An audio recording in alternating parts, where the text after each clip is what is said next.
Magazine, sir. Yes, please. Good evening, sir. Very good evening. Please take your seat. Thank you, sir. तो अपना board को संक्षिप्त परिचय दीजिए, जिसमें आपको अपनी व्यक्तिगत जानकारी जैसे नाम हो गया, राज्य का नाम, जाति और धर्म शेयर नहीं करना है। सर, मैंने अपना स्नातक वर्ष 2015 में institute of foreign trade and management university Moradabad से कंप्लीट किया है और वर्ष 2022 में मेरा चयन उत्तर प्रदेश पुलिस में सब इंस्पेक्टर के पद पर हुआ है और वर्तमान में मैं सिविल सर्विसेज की तैयारी कर रहा हूं और इतिहास मेरा वैकल्पिक विषय है। इतिहास वैकल्पिक विषय है। जी सर। एक छोटी सी कहानी सुनाता हूँ आपको। एक आदमी था, तो वो चौराहे पर सुई खोज रहा था और नहीं मिल रही थी। तो लोगों ने पूछा, उसको परेशान देख करके लोगों ने पूछा कि भाई क्या खोज रहे हो इतनी देर से चौराहे पर?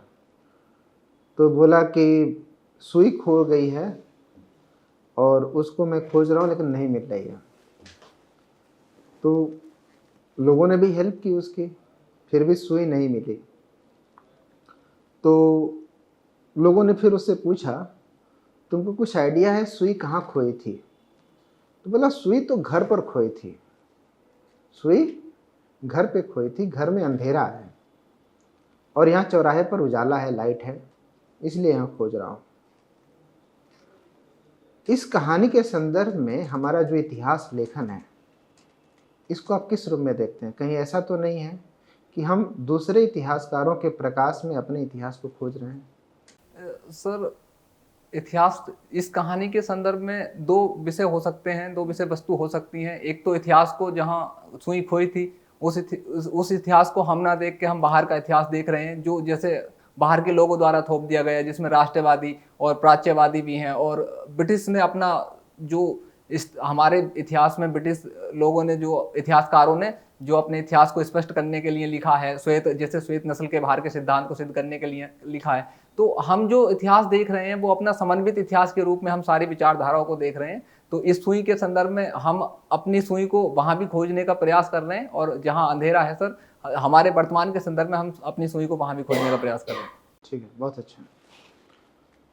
मैकेनिकल इंजीनियरिंग आपने किया हुआ है, ठीक है, तो मैकेनिज्म से आप क्या समझते हैं?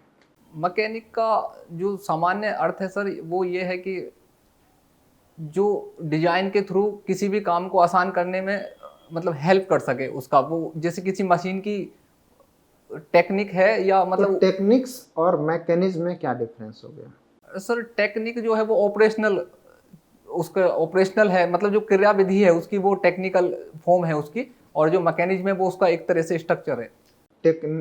टेक्नोलॉजी, इंजीनियरिंग और मैकेनिज्म, इन तीनों को अंतर कर दीजिए, बस यहीं पर मैं अपनी बात रोक लूँगा। सर, मैकेनिज्म जो है जैसे मैंने बताया वो उसकी एक संरचना है, वो इसका स्ट्रक्चर है मैकेनिज्म उसका। और जो टेक्निकल है वो उसमें जो जो टेक्निक यूज हो रही है उसके ऑपरेशनल में वो उसकी टेक्निकल है। और जो इंजीनियरिंग तो आप उसी को घुमा रहे हो शब्दों को। जो ऑपरेशनल यूज हो रहा है वो टेक्निकल है। टेक्निक्स को कैसे डिफाइन करेंगे, ये मेरा बेसिक क्वेश्चन है। तकनीक को डिफाइन करिए। सर, जो किसी कार्य को आसान कर दे, वो जो मतलब कम एफर्ट के द्वारा, कम मेहनत के द्वारा किसी बड़े कार्य को आसानी से कर दे, वो तकनीक है सर, टेक्निक। और कुछ तकनीक को परिभाषित करना चाहेंगे? Sorry sir. अच्छा, फिर इंजीनियरिंग क्या है? सर, इंजीनियरिंग यूजेज है वो टेक्नोलॉजी का, जो टेक्नोलॉजी है उसका हम जो यूज करते हैं वो इंजीनियरिंग है। ठीक है, प्लीज सर। तो आप मुझे ये बताइए कि वर्तमान में जो लगातार रुपए का मूल्य कम होता जा रहा है, इसे किस रूप में देख रहे हैं? कहीं ऐसा तो नहीं है कि अमेरिकी डॉलर मजबूत हो रहा हो, इस कारण रुपए में गिरावट आ रही हो? सर, इसके मुख्यतः दो पक्ष हैं, एक बाहरी पक्ष है और एक आंतरिक पक्ष है। बाहरी पक्ष में यह है कि जो अमेरिका है उसके सेंट्रल बैंक ने इंटरेस्ट रेट को बढ़ा दिया है, जो हमारे यहाँ से निवेश है वो बाहर जाने लगा है, जो फॉरेन रिजर्व है हमारे यहाँ पे, जो विदेशी मुद्रा भंडार है वो कम होने लगा है। उसकी वजह से हमारे रुपये का मतलब मुद्रा उसकी जो है, रुपए की जो क्षमता है वो कम हो रही है। दूसरा आंतरिक स्तर पर यह है कि सर थोड़ा निर्यात में कमी आई है कोविड वगैरह की वजह से, और बहुत सी चीज़ों में जो ऑपरेशनल चीजें हैं उनमें कमी आई है, उसकी वजह से निर्यात वगैरह कम हुआ है, तो विदेशी मुद्रा का अर्जन कम हुआ है, उस हिसाब से सब। विदेशी मुद्रा भंडार तो कोविड काल में लगातार बढ़ता रहा, विदेशी मुद्रा भंडार तो इधर 1 महीने में कम हुआ। हाँ सर, अभी कम हुआ है, प्रेजेंट हाँ, में अभी तो कम हुआ है। कोविड के दौरान भी हमारा एक्सपोर्ट बढ़ा है। आपने कहा कि कोविड के कारण हमारा नहीं सर, कोविड के बाद मतलब अब कम हुआ है पिछले 1 महीने से, और 500 कुछ, कितना इस समय हमारा विदेशी मुद्रा भंडार है? एग्जैक्ट तो ध्यान नहीं है, लेकिन 576 करोड़ के आसपास। करोड़ के? सॉरी सर, 576 बिलियन शायद, एग्जैक्ट ध्यान नहीं है सर। चलिए कोई बात नहीं। आपसे अगला प्रश्न है, विगत कुछ महीनों में पहले भी था कि जुडिशरी न्यायपालिका बहुत एक्टिव होकर कार्य कर रही थी, वर्तमान में भी न्यायपालिका एक्टिव दिखाई पड़े।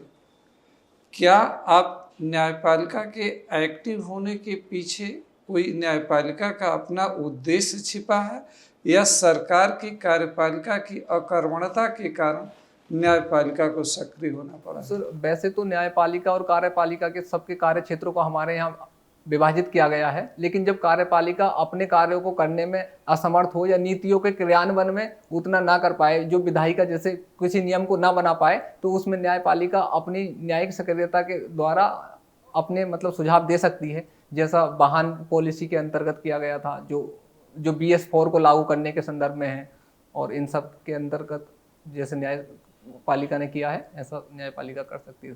भारत में चुनाव सुधार का मुद्दा काफ़ी दिनों से लंबित है, वर्तमान में भी यह मुद्दा बना हुआ है। तो समय समय पर सुझाव आता है कि लोकसभा के चुनाव और राज्य विधानसभाओं के चुनाव एक साथ कराया जाना चाहिए। ऐसा अगर होता है तो इससे हमें क्या एडवांटेज मिलेगा, क्या डिसएडवांटेज होगा? सर इसके 2-3 लाभ तो ये हैं कि एक तो जो हमारा चुनाव में जो खर्च होता है वो खर्च बच जाएगा, कम हो जाएगा, खर्च कम हो जाएगा। दूसरा ये है कि जो चुनाव के प्रक्रिया के दौरान अलग अलग क्षेत्रों में अलग अलग समय विधानसभा में चुनाव होते रहते हैं, तो उससे जो चुनाव होते हैं वहाँ की जो कार्यपालिका है और जो जो वहाँ का मतलब जो जो सरकारी तंत्र है, वो अपनी उसकी मशीनरी उसमें जनता की नीतियों में और कार्यकुशलता में प्रयोग ना करके वो विधायी उसमें लग जाती है चुनाव में, तो उसकी नीतियों को क्रियान्वयन में देरी हो जाती है और जनता के मतलब बहुत सारे विकास के कार्य सर रुक जाते हैं। और उससे अगर एक साथ चुनाव होंगे तो ये विकास के कार्य मतलब अनवरत चलते रहेंगे। और जो डिसएडवांटेज वाली बात है सर, तो उससे ये होगा कि जब दोनों चुनाव एक साथ होंगे तो क्षेत्रीय मुद्दे जो हैं, जो अलग अलग पार्टी के अपने क्षेत्रीय मुद्दे हैं, वो दब जाएंगे। इसका फायदा जो राष्ट्रीय पार्टी हैं उन्हें मिल जाएगा एक साथ चुनाव होने से। और दूसरा यह है कि सर हर क्षेत्र की अलग अलग समस्याएं हैं, तो उस समस्याओं को उजागर करने के लिए उस क्षेत्र के प्रतिनिधि होते हैं। अगर ऐसा नहीं होगा तो वो क्षेत्र की समस्याएं उजागर नहीं हो पाएंगी। उत्तर प्रदेश सरकार द्वारा पिछले कुछ वर्षों से बुलडोजर संस्कृति अपनाई गई है, इसे किस रूप में आप देखते हैं? सर मुख्यतः जो बुलडोजर का प्रयोग किया जा रहा है वो अपराधियों को नियंत्रित करने के संदर्भ में और भ्रष्टाचार को नियंत्रित करने के संदर्भ में मुख्यतः इसका प्रयोग किया जा रहा। जो अपराधियों के जो संरचना, जो आवास वगैरह हैं, उसको तोड़ने के संदर्भ में बुलडोजर का मतलब। क्या इसे आप उचित मानते हैं? सर ये उचित तो नहीं है, क्योंकि न्यायपालिका दंडित करने का कार्य न्यायपालिका का है, लेकिन राज्य सरकार लॉ एंड ऑर्डर को मेंटेन करने के लिए और कुछ चीज़ों को नियंत्रित करने के लिए ऐसा कर सकती है। जब उचित नहीं है, गैर कानूनी है, तो कैसे कर सकती है? आप कह रहे हैं कि ये उचित नहीं है। जी उचित नहीं है सर। मुरादाबाद के कुछ ऐसी समस्या बताइए जो अन्य जिलों से डिफरेंट हो। सर मुरादाबाद में एक जो ध्वनि प्रदूषण है वो सबसे ज़्यादा है, और अभी मतलब पूरे भारत में वो मुरादाबाद ध्वनि प्रदूषण में नंबर 1 पर है। और इसके अलावा सर, ऐसा क्यों है? सर मेनली तो पीतल उद्योग की वजह से वहाँ पे जो ध्वनि प्रदूषण है, और दूसरा सर ट्रैफिक की समस्या भी वहाँ पे है। हमारा लास्ट क्वेश्चन आपसे है कि अगर किसी सब डिवीज़न में आपको SDM के रूप में तैनाती की जाती है, वहाँ भूखमरी की समस्या है, खाद्य असुरक्षा की समस्या है, तो इस समस्या का समाधान आप कैसे करेंगे? सर जो सरकारी नीतियां हैं उनका पूर्णतः क्रियान्वयन करके, जैसे अनाज है वो भंडारण में अनाज सड़ जाता, लेकिन हमारे यहाँ फिर भी लोग से मतलब भूख से लोग मर जाते हैं, भंडारण, अनाज का भंडारण पूरी तरीके से पूर्ण रूप से ना हो पाने के कारण। तो उन सब चीज़ों को मैं विधिवत और प्रक्रियागत करूँगा सर, जिससे मान लीजिए जिले में अनाज नहीं है आपके, आप जिले में आपके एफसीआई के गोडाउन नहीं है, स्टेट गवर्नमेंट के गोडाउन नहीं है, जिले में अनाज के सरकारी भंडार गृह नहीं, तो सर मैं कोशिश करूंगा कि जो भी पास का क्षेत्र हो जहां से अनाज भंडार, जहां से अनाज का निर्यात किया जा सके या अनाज को मतलब मंगाया जा सके, जहां से थोड़ी आयात किया जा सके और मंगाया जा सके, वहां से कोशिश करूंगा कि उन सबको मतलब। तो पीडीएस सिस्टम के बारे में कुछ नहीं करेंगे? हाँ सर, उसका विधिवत क्रियान्वयन करूंगा, जो उसमें करप्शन है और उसमें जो जो मतलब उसमें समय से ना पहुंच पाना है, और गांव की जो गांव में जो भ्रष्टाचार के स्तर पर है, जो डीलरों के द्वारा किया जाता है, उस सबको नियंत्रित करके मैं कोशिश करूंगा कि सबको। चलिए, बहुत बहुत धन्यवाद। आपका ऑप्शनल हिस्ट्री पेपर है। हिस्ट्री को पढ़ने का जो नज़रिया होना चाहिए वो क्या होना चाहिए? वामपंथी नज़रिया या राष्ट्रवादी नज़रिया, क्या होना चाहिए? सर हिस्ट्री को पढ़ने का ना तो वामपंथी और ना राष्ट्रवादी, जो हिस्ट्री का जो इतिहास से हमें सीख मिलती है और जो इतिहास को हम समझते हैं तथ्यों के आधार पे, उसके आधार पे उसको सीखना। कैसे, मतलब किस तरीके से बैलेंस कैसे बनाएंगे? सर जो घटनाएं हुई हैं उनके साथ उनका, उनसे होने वाला लाभ, उनसे होने वाली कमियां, उन्हें स्पष्ट रूप से बिना किसी पूर्वाग्रह के। अभी ज्ञानवापी का मामला चल रहा है, आप एक इतिहास के छात्र हैं और आपको ये कहा जाए कि मिस्टर ए आप वहाँ पे जाइए और हिस्टोरिकल पर्सपेक्टिव में देख के आप बताएं, आप रिपोर्ट पेश कीजिए किस तरीके से आप कौन सा अप्रोच मानेंगे। कोर्ट तो बाद की चीज़ें हैं, कोर्ट से पहले वहाँ प्रशासनिक ज़रूरतें होती हैं, साक्ष्य को इकट्ठा करने की बात होती है। किस तरीके से आपका अप्रोच क्या रहेगा? सर ज्ञानवापी का जो मुद्दा है, वहाँ ऐतिहासिक उसकी कोई ना कोई परंपरा रही होगी। जैसे उसमें हमारे यहाँ पे इतिहास में बाबर के टाइम में, मुगल काल के टाइम में, इन लोगों के पास समय कम था शासकों के, तो इन्होंने हिंदू जो हिंदू पूजा स्थल थे उनको तोड़ के मस्जिद में कन्वर्ट कर दिया। तो ऐसा कुछ ना कुछ वहाँ पे साक्ष्य होगा जो प्राचीनता को उसकी दर्शाता हो। तो वहाँ पे सर जो शिवलिंग वगैरह को अभी बताया जा रहा स्पष्टता, मैं उस सब को देखूंगा और उसके आधार पे कुछ। आपका जो हॉबी है वो मेडिटेशन है। मेडिटेशन आप सही में करते हैं? कितनी देर कर लेते हैं? सर 10-12 मिनट के आसपास में कर लेता हूँ। तो उससे क्या लाभ मिलता है आपको? सर एकाग्रता बढ़ जाती है, उससे एकाग्रता में फ़ायदा हो जाता। और दूसरा ये है कि मेडिटेशन करने से सर दिमाग की स्थिरता, मतलब जो विचारों का आना है वो कम हो जाता, और लक्ष्य के प्रति केंद्रण की मुझे लगता है कि वो बढ़ जाता सर। आप अभी सब इंस्पेक्टर पद पर पदार्थित हैं। देखिए, ऐसा देखा गया है भारतीय पुलिस प्रणाली में कि जो लोअर लेवल पुलिसिंग है उस पर बहुत सारा दबाव भी है, और ऐसा कहा जाता है यदि लोअर लेवल पुलिसिंग काफ़ी एफिशिएंट हो, काफ़ी अच्छा हो, तो जो क्राइम रेट्स है वो कम हो जाएंगी और हमारी जो पुलिस की छवि है अच्छी होगी। अमूमन ये देखा गया है कि जो उच्च पद पे पदाधिकारी होते हैं उनके पास संवेदनशीलता और शिक्षा का एक असर होता है, लेकिन जो बीट लेवल पे हैं या सब इंस्पेक्टर लेवल के हैं या एसएचओ लेवल के हैं, ये लोग इस सिस्टम में इस तरह से जाते हैं कि कहाँ हमें लकुना मिले और हम लोगों से कुछ अनड्यू एडवांसेस लें। आपका क्या कहना है इस पे? सर भ्रष्टाचार तो पुलिस में है, निचले स्तर पर पुलिस में भ्रष्टाचार है, इसमें कोई दो राय नहीं है सर। लेकिन ये मेरी कोशिश रहेगी कि अगर मैं जहाँ भी जाऊँ तो भ्रष्टाचार ना हो। पुलिस रिफॉर्म्स पे कई सारी कमेटियाँ बनी हैं, आप किसी भी एक कमेटी का नाम बताएंगे? सर पुलिस रिफॉर्म से 1973 में सबसे पहले गौड़ समिति, और उसके बाद रिवेरो समिति 1998 में, उसके बाद पद्मना भैया समिति 2000 में, और उसके बाद मलिमा समिति 2001 में, और उसके बाद न्यायपालिका का भी एक केस है सर, प्रकाश सिंह केस है, और वो 2006 में, उसके तहत मतलब इनको पुलिस सुधारों को आगे के लिए किया गया है। एक अंतिम प्रश्न है, आप जिस जिले में पदस्थापित होंगे, जिस तहसील में एसडीएम के रूप में या डिप्टी एसपी के रूप में, यदि आपका जो सीनियर ऑफिसर है किसी मीटिंग में आपको जलील कर देता है क्योंकि कोई घटना घट चुकी है और आपको रिपोर्ट्स पेश करने के लिए कहा जाता है, आप उसमें उस तरीके से एफिशिएंटली काम नहीं, आप अभी नए नए जॉब में आए हैं, आपको ऑफिस के अंदर वो बहुत उल्टी सीधे बातें कर देता है और आप बहुत दुखी हो जाते हैं, आप इसको किस रूप में लेंगे? क्या उससे रिवेंज लेंगे या सीनियर अधिकारी को क्या आपका क्या मतलब आपका नहीं व्यू सर, क्या है? रिवेंज तो मैं नहीं लूँगा, क्योंकि वो उनका हक है। अगर जहाँ चीज़ें गलत हैं तो वो मुझे समझा सकते हैं, और वो उनका नैतिक मतलब ये मेरा नैतिक दायित्व भी है कि जहाँ मेरी कमी है मैं उसको सुधारूँ। तो सर मैं रिवेंज तो नहीं लूँ। तो आप क्या करेंगे उसमें? सर मैं कोशिश करूँगा जिन चीज़ों पे गलती हुई है, जिन चीज़ों पे ये सब सुनना पड़ा, वो आगे को ना सुनना पड़े, और मैं उसे सही करके सही तरीके से। Thank you sir, please.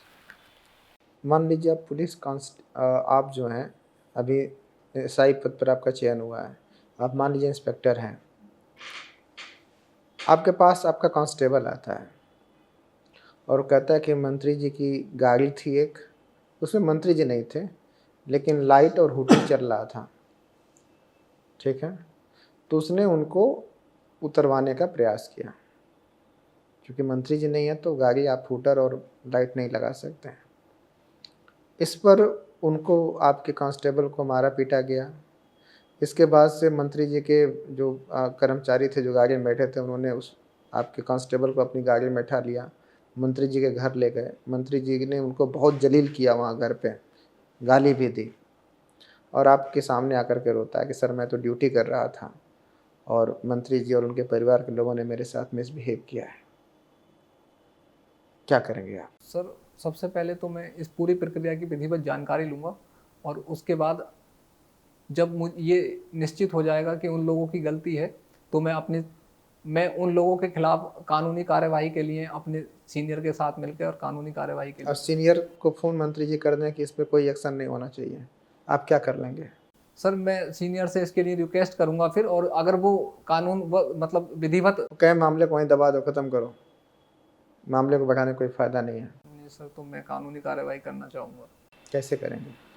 उनके खिलाफ सर, FIR वगैरह दर्ज करके मैं। ठीक है।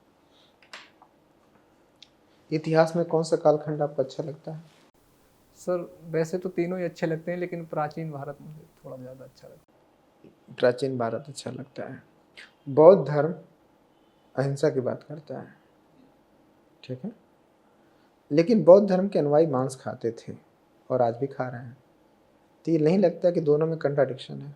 इवन कि कई बार ऐसा भी प्रमाण मिलता है कि खुद महात्मा बुद्ध भी मांस खा करके कुछ उनको पेचिस वगैरह की शिकायत हुई थी और एक्सपायर कर गए थे। अब इसमें कितनी सत्यता है मैं नहीं कह सकता हूँ, लेकिन ऐसा उल्लेख मिलता है। सर अहिंसा का मतलब उतना उच्च स्तर बौद्ध धर्म में दिखाई नहीं देता जितना जैन वगैरह में है, और वो जितना जैन धर्म में है उतना। मतलब उनकी जो फिलॉसफी थी, जो चिंतन था, वो मतलब उसमें त्रुटियां थी। इसका कहने का मतलब यही ना कि वो अहिंसा का पालन नहीं करते थे। नहीं, अहिंसा का पालन करते थे लेकिन मांस भी खाते थे सर। स्वयं बुद्ध कैसे कैसे दोनों चीज़ कैसे हो सकती है कि आप मांस भी खाएं और कहें कि हम अहिंसा का पालन भी कर रहे हैं? अहिंसा सर उच्च स्तर की नहीं थी, और ऐसा तो मतलब निम्न स्तर की थी। कौन सा अहिंसा होती है भाई? या तो जीव पर दया करो या तो उसको मार के खाओ। नहीं सर, जैसा जैन धर्म में था कि अहिंसा के लिए कृषि भी प्रतिबंधित थी, तो ऐसा वहाँ पे नहीं था। नहीं तो कृषि तो अलग बात हो गई, कृषि में तो फसल के पक जाने के बाद हम उसको खाते हैं, ठीक ना। यहाँ पर क्या है? सर मैं यही मतलब उनकी फिलोसफी में फिर कमी है। ठीक है, आप जा सकते हैं, आपका इंटरव्यू समाप्त होता है। Thank you sir, thank you.